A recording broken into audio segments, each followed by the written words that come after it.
आज कैबिनेट की बैठक में नहीं होगी लोकपाल पर चर्चा।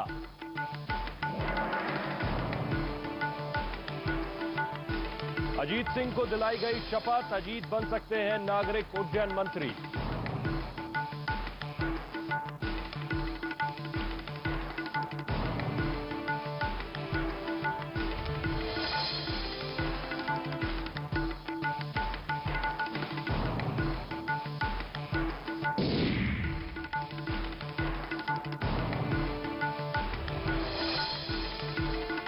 मायावती ने लखनऊ में भाईचारा सम्मेलन के बहाने खेला मुस्लिम कार्ड, खुद को बताया मुसलमानों का सच्चा हितैषी। कांग्रेस, बीजेपी और समाजवादी पार्टी पर साधा एक साथ निशाना।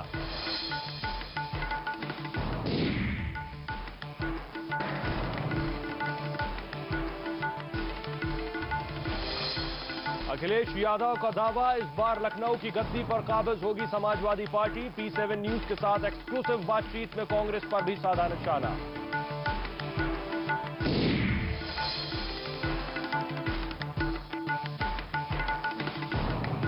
कैबिनेट की बैठक शुरू, लोकपाल पर चर्चा नहीं, कल होगी लोकपाल बिल पर कैबिनेट की चर्चा और कल ही लोकपाल संसद में रखा जाएगा।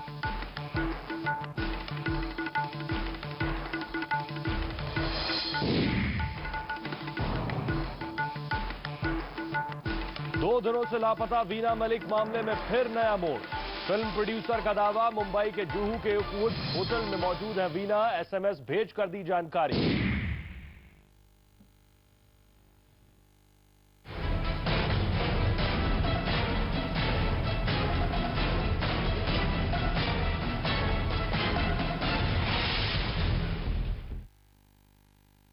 सपा की क्रांति रथ यात्रा के 8वें चरण का आगाज हो गया है। अगर भीड़ कोई संकेतक है, कोई मापदंड है, कुछ संदेश देती है, तो निश्चित तौर से जिस तरीके से लोगों का हुजूम उमड़ता है, लोग सुनने आते हैं यहाँ पर, तो सपाई खेमा उससे खासा उत्साहित है। हम हिस्सा बनेंगे इस यात्रा का और यहाँ पर जानेंगे तमाम मुद्दों पर पार्टी के प्रदेश अध्यक्ष अखिलेश यादव की राय। और अब हम रूबरू होते हैं सपा के प्रदेश अध्यक्ष अखिलेश यादव के साथ और जानेंगे तमाम मुद्दों पर उनकी राय। अखिलेश जी, आपका स्वागत है। और जो बातचीत है, सबसे पहले हम शुरू करते हैं कि क्रांति रथ यात्रा की बात की जा रही है, तो इसका मकसद हम जानना चाहेंगे। देखिए, समाजवादी पार्टी का क्रांति रथ पूरे उत्तर प्रदेश में चला रहे हैं और इसलिए चला रहे हैं कि जनता के बीच में सीधा जाने का मौका मिल रहा है। और इस सरकार को हटाने के लिए बहुजन समाज पार्टी की जो सरकार है, जिसने भ्रष्टाचार, लूट और पूरे के पूरे उत्तर प्रदेश को बर्बाद किया है, कंगाल कर दिया है, ऐसी इस सरकार को हटाने के लिए जिस मुख्यमंत्री ने अपनी जिंदा में मूर्ति लगा दी हो, सरकार ने हजारों करोड़ के पत्थर लगा दिए हों, उस सरकार को हटाने के लिए समाजवादी क्रांति रथ लगातार चलता रहेगा और तब तक चलता रहेगा जब तक समाजवादी सरकार उत्तर प्रदेश में न बन जाए। आज जब निकल रहे हैं, आप लोगों से मिल रहे हैं, तो उस वक्त कौन सी खामियां हैं बसपा सरकार की और सपा की क्या खासियत है, वो आप जनता को जो बता रहे हैं? देखिए, लगभग पूरा कार्यकाल समाप्त हो गया बहुजन समाज पार्टी का। बहुत बेईमानी से खाद लूटी, किसी भी किसान को सस्ती खाद नहीं मिली, जो दाम है खाद का वो नहीं मिला। इसी तरह DAP नहीं मिली, किसान को लाभकारी मूल्य उसकी फसल का मिलना चाहिए था, लेकिन बिचौलियों ने उसको किसान को दाम भी नहीं लेने दिया जो घोषित दाम है। इसी तरह पूरा का पूरा बाढ़ का इलाका रहा, बाढ़ में बर्बाद हो गया किसान, लेकिन सरकार ने बाढ़ का पैसा भी लूट लिया। इसी तरह गांव के लिए कोई काम नहीं हुआ इस सरकार में। और जिस पैसे से दवाई का इंतजाम हो जाता, जिस पैसे से सड़कें बन जाती, पुल बन जाते, बिजली का इंतजाम हो जाता, वो पूरा का पूरा सरकार ने पैसा लगा दिया है पत्थर मूर्तियों पे। इसलिए जनता के बीच में जा रहे हैं, सीधी सीधी उनकी समस्याओं के बारे में बता रहे हैं और इस बात का आश्वासन भी दे रहे हैं कि समाजवादी सरकार बनेगी तो तमाम समस्याओं का समाधान समाजवादी नीतियों से करने का काम समाजवादी पार्टी करेगी। अखिलेश जी, जिस तरीके से देखा जा रहा है कि उत्तर प्रदेश के जो अगर नतीजे आएंगे, विधानसभा चुनाव होगा, तो बहुमत अभी इस पर लेकर बहस हो रही है, किसको बहुमत मिलता है। त्रिशंकु विधानसभा के लिए ये भी कुछ विश्लेषक कह रहे हैं, वो भी होने के आसार हैं। तो आप कैसे देखते हैं परिदृश्य? देखिए, अभी तक जितने सर्वेक्षण आए हैं और जितनी भी जानकारियां मिली हैं, चाहे वो आज तक का हो, चाहे इंडिया टुडे का, और अभी कुछ स्टार न्यूज के चैनल ने भी जो सर्वेक्षण दिए हैं, हमें समाजवादियों को सबसे आगे दिखाई दिया है। समाजवादी पार्टी नंबर 1 पे है और अगर आज समाजवादी पार्टी नंबर 1 पर है तो आने वाले समय में जब हम लोग जनता के बीच में जा लेंगे, अपनी बात रख देंगे और घोषणा पत्र ले आएंगे तो जनता समाजवादी पार्टी को पूरा बहुमत देगी और बहुमत की सरकार समाजवादी पार्टी बनाएगी। इसीलिए हम लोग क्रांति रथ से चल रहे हैं। अखिलेश जी के साथ बातचीत का सिलसिला आगे जारी रखते हैं और अखिलेश जी एक सवाल उठता है कि जब चुनाव होंगे तो किससे लड़ाई होनी है, क्योंकि बसपा और कांग्रेस तो एक दूसरे के पर ही हमला कर रहे हैं, एक दूसरे पर उनकी मजम्मत करते हैं, उनकी लानत मलामत कर रहे हैं। तो ऐसे में समाजवादी पार्टी की लड़ाई किससे है, क्योंकि वो बसपा से, कांग्रेस से या फिर भाजपा से? देखिए, जहां तक सवाल उत्तर प्रदेश का है और जहां तक समाजवादी पार्टी का सीधा मुकाबला है बहुजन समाज पार्टी से, क्योंकि बहुजन समाज पार्टी ने उत्तर प्रदेश में संगठन भी और सरकार चलाने का काम किया और लूटने का काम किया है। ये सरकार को कोई हटा सकता है तो वो है समाजवादी पार्टी। लगातार 4.5 साल का संघर्ष अगर किसी दल ने किया तो समाजवादी पार्टी ने। कांग्रेस ने कोई संघर्ष नहीं किया। कोई दल नहीं बता सकता कि उनके नेता जेल में गए हों। समाजवादी पार्टी के पूरे नेता जेल गए हैं। पूरे के पूरे कार्यकर्ताओं के ऊपर तमाम बड़ी संख्या में झूठे मुकदमे लगे हैं। कोई संगठन का पदाधिकारी नहीं बचा होगा जो जेल न चला गया हो। सबसे ज्यादा अन्याय, उत्पीड़न और जुल्म अगर किसी पे हुआ है तो वो समाजवादी पार्टी कार्यकर्ता नेताओं पे, और लगातार 4.5 साल संघर्ष किया है समाजवादी पार्टी ने। इसलिए कोई मुकाबला कर सकता है, कोई इस बहुजन समाज पार्टी को हटा सकता है तो वो है समाजवादी पार्टी। आज कांग्रेस कह रही है कि हाथी पूरा का पूरा उत्तर प्रदेश का पैसा लूट रहा है, खा रहा है। तो हमारा केवल सवाल कांग्रेस को इतना है कि आखिरकार इस हाथी को मोटा किसने होने दिया, आखिरकार इस हाथी को लूटने किसने दिया। पूरी की पूरी जिम्मेदारी कांग्रेस की थी इस उत्तर प्रदेश को बचाने के लिए, लेकिन उत्तर प्रदेश को लूटने का मौका दिया है तो वो कांग्रेस ने दिया है और बहुजन समाज पार्टी ने इस उत्तर प्रदेश को लूटा है। हाथी को लेकर जो टिप्पणी हो रही है, राहुल गांधी जाहिर सी बात कर रहे हैं, इस वक्त तमाम जगहों पर पहुंच रहे हैं। राहुल गांधी ने अभी एक बयान भी दिया है और आपको लेकर कहा है कि वो आपको अच्छे से जानते हैं, अंग्रेजी अच्छी बोल लेते हैं, कंप्यूटर के अच्छे जानकार हैं, इस तरीके की टिप्पणी की है। राहुल गांधी की जो कोशिशें हैं उनको आप कैसे देखते हैं? देखिए, कांग्रेस के नेता इसलिए घबरा गए और इसलिए भाषा का सवाल उठा रहे हैं कि अपनी नाकामी पे पर्दा डालना चाहते हैं और वो ये जान गए हैं कि पूरा का पूरा देश और खासकर उत्तर प्रदेश अब धीमे धीमे कंप्यूटर सीख गया है और आज तकनीकी की वजह से, आज टेक्नोलॉजी की वजह से हिंदी में भी कंप्यूटर चल सकता है, उर्दू में भी कंप्यूटर चल सकता है। और हम समाजवादी लोग अंग्रेजी के खिलाफ नहीं है।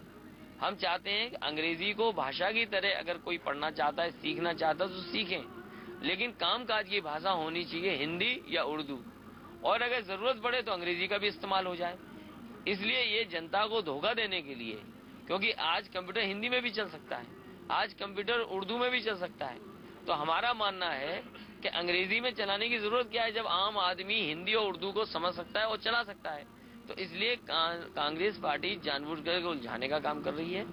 हम लोगों ने, समाजवादियों ने कहा कि अगर जरूरत पड़ेगी तो अंग्रेजी में इस्तेमाल होगा, वरना हिंदी और उर्दू को बढ़ावा देने का काम समाजवादी पार्टी करेगी।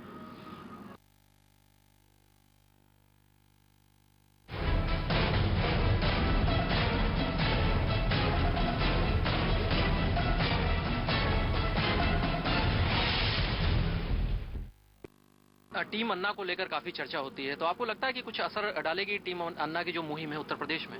टीम अन्ना को कई बार हम लोगों ने बुलाया और कहा कि उत्तर प्रदेश में जो खुला भ्रष्टाचार और लूट है उसको जरूर रोकें, आकर के उसके खिलाफ जरूर लड़ाई लड़ें, क्योंकि 4.5 साल से तो समाजवादी पार्टी लड़ रही है।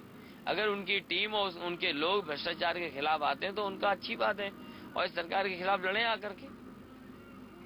तो असर डालेगा कुछ कि कांग्रेस पर, क्योंकि एक जगह वहां पर कई जगहों पर अपील की है कांग्रेस के खिलाफ और उस पर असर भी दिखा है। देखिए, उनकी अपील से असर ये जरूर पड़ेगा कि जनता भ्रष्टाचार का सवाल पर जरूर मतदान करेगी और सोचेगी, और जब इस बात पर आकलन होगा कि कौन संघर्ष किया है भ्रष्टाचार के खिलाफ, तो कहीं न कहीं समाजवादियों को लाभ भी होगा और जिन्होंने भ्रष्टाचार किया है उनके खिलाफ जनता मतदान भी करेगी।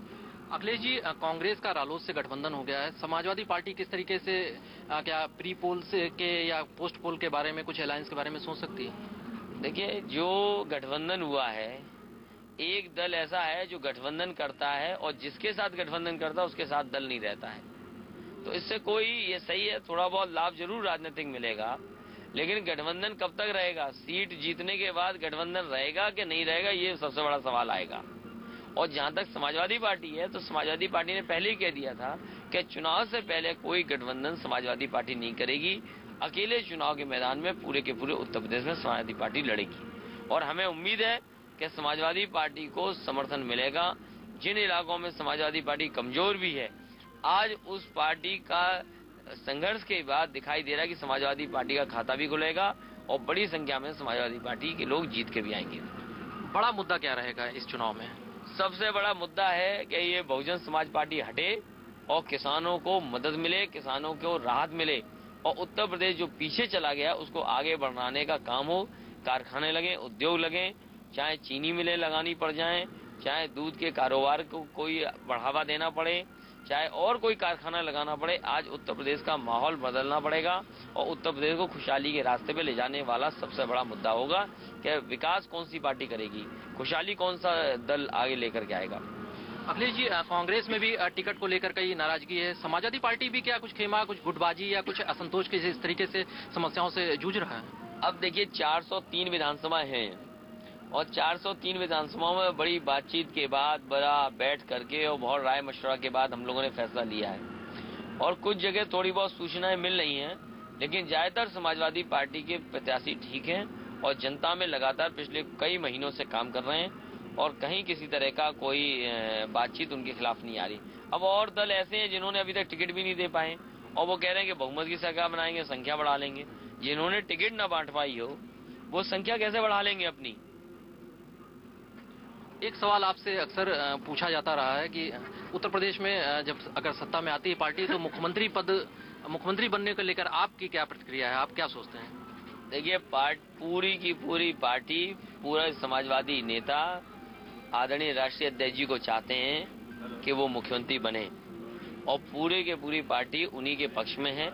और आने वाले समय में जब कभी बहुमत होगा तो विधायक तय करेंगे कि आखिरकार मुख्यमंत्री कौन बने, लेकिन पूरी पार्टी की इच्छा है कि आदरणीय राष्ट्रीय अध्यक्ष जी मुख्यमंत्री बने।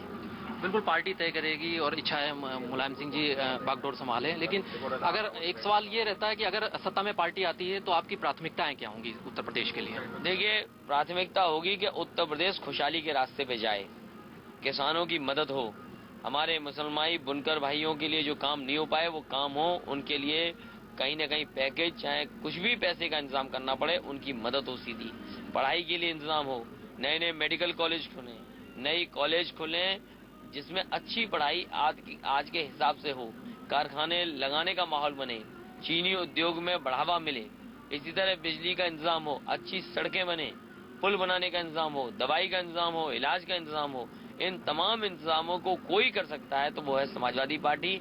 जब पहले सरकार बनी थी तब भी इन इंतजामों पर बहुत समाजवादी पार्टी ने काम किया था, हर वर्ग के लोगों को साथ लेके चलने का काम किया था।